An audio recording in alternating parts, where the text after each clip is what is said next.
আত্মা, ঈশ্বর ও ধর্ম। অতীতের সুদীর্ঘ ধারার মধ্য দিয়া শত শত যুগের একটি বাণী আমাদের নিকট ভাসিয়া আসিতেছে। সেই বাণী হিমালয় ও অরণ্যের মুনি ঋষিদের বাণী। সেই বাণী সেমিটিক জাতিদের নিকটও আবির্ভূত হইয়াছিল, বুদ্ধদেব ও অন্যান্য ধর্মবীরগণ মধ্য দিয়া প্রকাশিত হইয়াছিল। সেই বাণী সেই সব মানবের নিকট হইতে আসিতেছে যারা এমন এক জ্ঞান জ্যোতিতে উদ্ভাসিত ছিলেন, যা এই পৃথিবীর আরম্ভ হইতেই মানুষের সহচর রূপে বিদ্যমান ছিল। মানুষ যেখানেই যাক সেখানেই উহা প্রকাশ পায় এবং সর্বদা মানুষের সঙ্গে সঙ্গে থাকে। সেই বাণী এখনও আমাদের নিকট আসিতেছে। এই বাণী সেই সব পর্বত নিঃসৃত ক্ষুদ্রকায়া স্রোতস্বিনীর মতো, যেগুলি কখনো অদৃশ্য এবং কখনো আবার খরতর বেগে প্রবাহিত হইয়া পরিশেষে একটি বিশাল শক্তিশালী বন্যায় পরিণত হয়। জগতের সকল জাতি ও সম্প্রদায়ের ঈশ্বরাদিষ্ট ও পবিত্রাত্মা নরনারীর মুখ হইতে যে বাণীসমূহ আমরা পাইতেছি, সেগুলি নিজ নিজ শক্তি সম্মিলিত করিয়া আমাদিগকে ভেরি নিনাদে অতীতের বাণী শুনাইতেছে। আমাদের লব্ধ প্রথম বাণী তোমাদের এবং সকল ধর্মের শান্তি হইউক। ইহা প্রতিদ্বন্দ্বিতার বাণী নয়, পরন্তু ঐক্যবদ্ধ ধর্মের কথা। আসুন আমরা প্রথমে এই বাণীর তাৎপর্য আলোচনা করি। বর্তমান যুগের প্রারম্ভে এইরূপ আশঙ্কা হইয়াছিল যে ধর্মের ধ্বংস এবার অবশ্যম্ভাবী। বৈজ্ঞানিক গবেষণার তীব্র আঘাতে পুরাতন কুসংস্কারগুলি চীনামাটির বাসনের মতো চূর্ণ বিচূর্ণ হইয়া যাইতেছিল। যারা ধর্মকে কেবল মতবাদ ও অর্থশূন্য অনুষ্ঠান বলিয়া মনে করিত, তারা কিংকর্তব্য বিমূঢ় হইয়া গেল। ধরিয়া রাখার মতো কিছুই তারা খুঁজিয়া পাইল না। একসময় ইহা অনিবার্য বলিয়া বোধ হইল যে জড়বাদ ও অজ্ঞেয়বাদের উত্তাল তরঙ্গ সম্মুখের সকল বস্তুকে দ্রুতবেগে ভাসাইয়া লইয়া যাইবে। তাদের মধ্যে অনেকেই নিজেদের মনোভাব প্রকাশ করিতে সাহস করিল না। অনেকেই এই বিষয়ে নিরাশ হইল এবং ভাবিল যে ধর্মে এবার চিরদিনের মতো লোপ পাইল। কিন্তু স্রোত আবার ফিরিয়াছে এবং উহার উদ্ধারের উপায় আসিয়াছে। সেটি কি? সেই উপায়টি ধর্মসমূহের তুলনামূলক আলোচনা। বিভিন্ন ধর্মের অনুশীলনে আমরা দেখিতে পাই যে সেগুলি মূলত এক। বাল্যকালে এই নাস্তিকতার প্রভাব আমার উপরও পড়িয়াছিল এবং এক সময় এমন বোধ হইয়াছিল যে আমাকেও ধর্মের সকল আশা ভরসা ত্যাগ করিতে হইবে। কিন্তু ভাগ্যক্রমে আমি খ্রিস্টান, মুসলমান, বৌদ্ধ প্রভৃতি ধর্ম অধ্যয়ন করিলাম এবং আশ্চর্য হইলাম। আমাদের ধর্ম যে সকল মূলতত্ত্ব শিক্ষা দেয়, অন্যান্য ধর্ম অবিকল সেইগুলি শিক্ষা দেয়। ইহাতে আমার মনে এই প্রকার চিন্তার উদয় হইল, সত্য কি? এই জগৎ কি সত্য? উত্তর পাইলাম, হ্যাঁ সত্য। কেন সত্য? কারণ আমি ইহা দেখিতেছি। যেসব মনোহর সুললিত কণ্ঠস্বর ও যন্ত্রসঙ্গীত আমরা এইমাত্র শুনিলাম, সেসব কি সত্য? হ্যাঁ সত্য, কারণ আমরা তা শুনিয়াছি।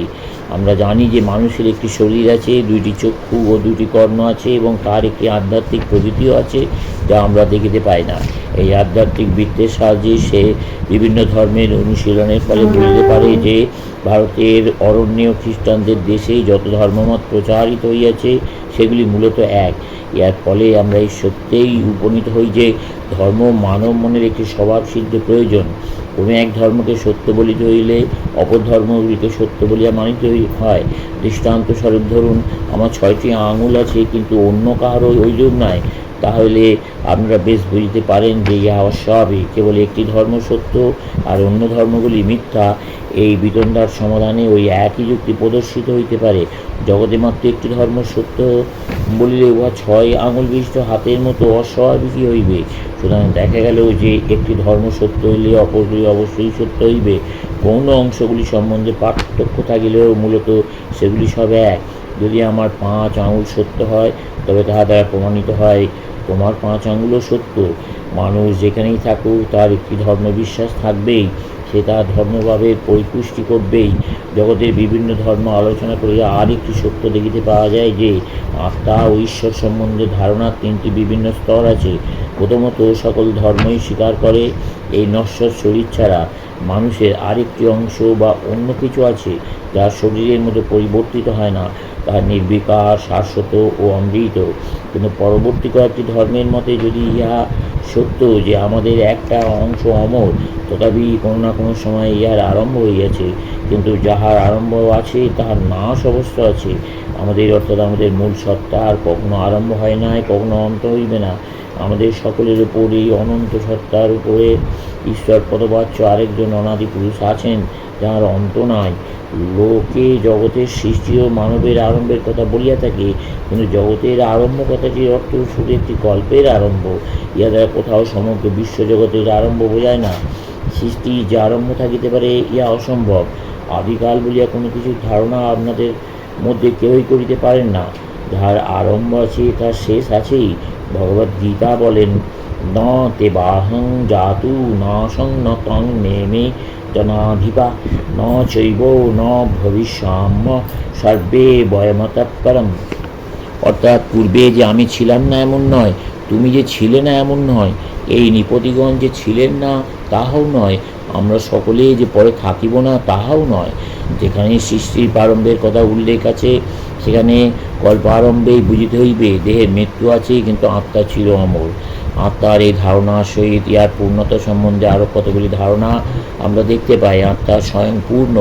ইহুদিদের ধর্মগ্রন্থের কথা স্বীকার করে যে মানুষ প্রথমে পবিত্র ছিল, মানুষ নিজের কর্মের দ্বারা নিজেকে অশুদ্ধ করিয়াছে, তাহাকে তাহার সেই পুরাতন প্রকৃতি অর্থাৎ পবিত্র স্বভাবকে আবার পাইতে হইবে। কেউ কেউ এই সকল কথা রূপক আকারে, গল্পচ্ছলে ও প্রতীক অবলম্বনে বর্ণনা করিয়া থাকেন, কিন্তু আমরা এই কথাগুলি বিশ্লেষণ করলে দেখিতে পাই আমাদের সকলেরই একই উপদেশ। আত্মা সর্বতপূর্ণ এবং মানুষকে তাহার সেই মৌলিক শুদ্ধ স্বভাব পুনরায় লাভ করিতে হইবে। কী উপায়ে? ঈশ্বর অনুভূতির দ্বারা। ঠিক যেন ইহুদিদের বাইবেল বলে, ঈশ্বরের পুত্রের মধ্য দিয়া না হইলে কেউই তাহাকে দেখিতে পাইবে না। ইহা হইতে কি বোঝা যায়? ঈশ্বর দর্শনই সকল মানব জীবনের উদ্দেশ্য ও লক্ষ্য।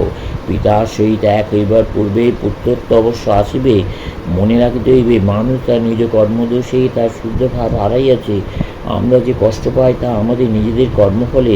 ইহার জন্য ভগবান দোষী নন। এসব ধারণার সহিত পুনর্জন্মবাদের সম্বন্ধ অচ্ছেদ্য। পাশ্চাত্যগণের হস্তে অঙ্গহানি হওয়ার পূর্বে এই মতবাদটি সর্বজনীন ছিল। আপনাদের মধ্যে কেউ কেউ পুনর্জন্মবাদ সম্বন্ধে শুনিয়াছেন, কিন্তু ইহাকে স্বীকার করেন নাই। মানবাত্মা অনাদি অনন্ত, এই অপর মতবাদ দৃশ্যই জন্মান্তরবাদের ধারণা অঙ্গাঙ্গিভাবে চলিয়া আসিতেছে। যাহা কোনো কারণে আসিয়া শেষ হয় তা অনাদি হইতে পারে না, এবং যাহা কোনো স্থান হইতে আরম্ভ হয় তাহাও অনন্ত হইতে পারে না। মানবাত্মার উৎপত্তিরূপ ভয়াবহ অসম্ভব ব্যাপার আমরা বিশ্বাস করতে পারি না। জন্মান্তরবাদে আত্মার স্বাধীনতার কথা বিঘোষিত হয়। মনে করুন, ইহা সুনিশ্চিত রূপে স্বীকৃত হইল যে আদি বলিয়া একটা জিনিস আছে। তাহলে মানুষের মধ্যে যত অপবিত্রতা আছে তার দায়িত্ব ভগবানের উপর আসিয়া পড়ে।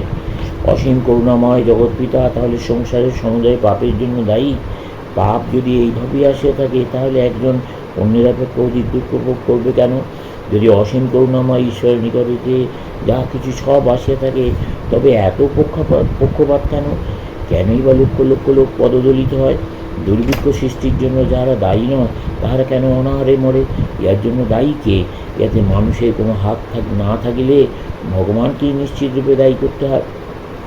সুতরাং এর উৎকৃষ্টতর ব্যাখ্যা এই যে, কারো ভাগ্যে যে সকল দুঃখ ভোগ হয় তাদের জন্য সেই দায়ী। কোনো চক্রকে যদি আমি গতিশীল করি, তার ফলের জন্য আমিই দায়ী, এবং আমি যখন আমার দুঃখ উৎপন্ন করতে পারি তখন তার নিবৃত্তিও আমিই করতে পারি। অতএব নিশ্চিন্ত সিদ্ধান্তে উপনীত হওয়া যায় যে আমরা স্বাধীন। অদৃষ্ট বলিয়া কোনো কিছু নাই, আমাদেরকে বাধ্য করিবার কিছু নাই। আমরা নিজেরা যা করিয়াছি আমরা তাহার নিবৃত্তিও করতে পারি, চলবে।